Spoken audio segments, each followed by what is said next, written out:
পটুয়াখালী দেখলাম মাকে খবরের ভিতরে রাখছে।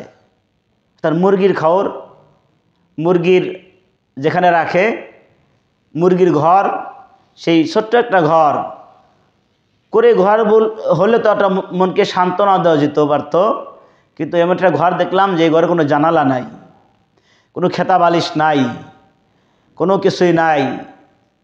মা অনেক কষ্ট করে তাদেরকে ভিক্ষা করে 2টা ছেলেকে লালন পালন করেছেন, 4টা ছেলেকে লালন পালন করেছেন, কিন্তু সেই মাকে দেখার মতো আর কোনো সন্তান নাই। আছে থাকতেও সেই সন্তান মার খোঁজ খবর নিতেছেন না। খুবই দুঃখজনক বিষয়। আলহামদুলিল্লাহ। আর একটা ভাই প্রশ্ন করেছিলেন যে মায়ের হক কতটুক, মায়ের ভালোবাসা মোহাব্বত কতটুক জরুরি। পেয়ার হাজিরিন, ভাইজানকে বলবো আমি 15 পারায় আল্লাহ তাআলা কোরআনে বলেন, উফফি ওয়ালা তানহারুহুমা ক্বাদা রাব্বুকা আল্লা তা'বুদু ইল্লা ইয়্যাহু ওয়া বিল ওয়ালিদাইনি ইহসানা ইম্মা ইয়াবলুগান্না ইনদাকাল কিবার আও আহাদুহুমা আও কিলাহুমা উফফি ওয়ালা তানহারুহুমা ওয়া কুল লাহুমা কাওলান কারীমা। কোরআনে সরাসরি আসছে উফ শব্দ। আমি আপনি যেমন এমন একটা আচরণ না করি, এমন একটা ব্যবহার না করি যেন মা বাবা উফ শব্দ না বলে। হাদিস শরীফের নবীজির সাহাবী মাকে জাকা করে হজ পালন করেছেন। হজ পালন করে বলতেছেন, নবী গো, আমি কি আমার মায়ের খেদমত আদায় করতে পেরেছি? আমি কি মায়ের হক আদায় করতে পেরেছি? আল্লাহ নবী বললেন, সাহাবী, তুমি যদি তোমার শরীরের চামড়া দিয়া তোমার মায়ের জুতা বানায় দাও, তারপরেও মায়ের হক আদায় হবে না। সম্প্রতি একটা বিষয়ে মনে পড়ে গেল, 2 দিন আগের কাহিনী। পটুয়াখালী দেখলাম মাকে খবরের ভিতরে রাখছে।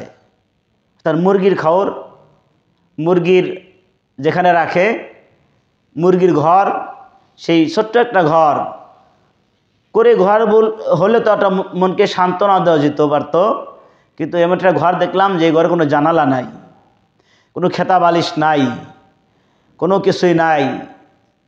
মা অনেক কষ্ট করে তাদেরকে ভিক্ষা করে 2টা ছেলেকে লালন পালন করেছেন, 4টা ছেলেকে লালন পালন করেছেন, কিন্তু সেই মাকে দেখার মতো আর কোনো সন্তান নাই।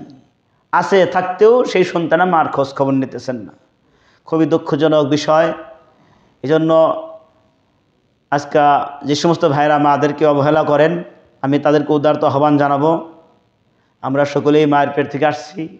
মা আমাদের জন্য অনেক কষ্ট করেছেন। বৈজ্ঞানিক যারা গবেষক, তারা গবেষণা করেছেন, মা যখন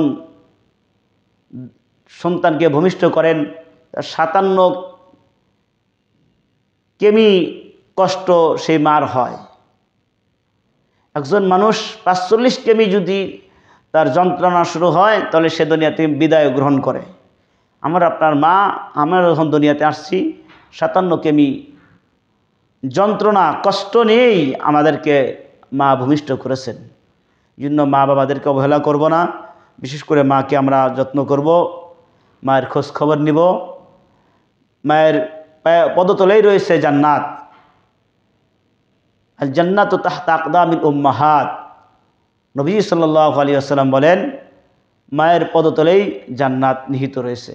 কিন্তু মা বাবার খেদমত করেই আপনার জান্নাত কামাই করতে হবে। আল্লাহ তাআলা আমাদেরকে সঠিক বুঝ দান করুন।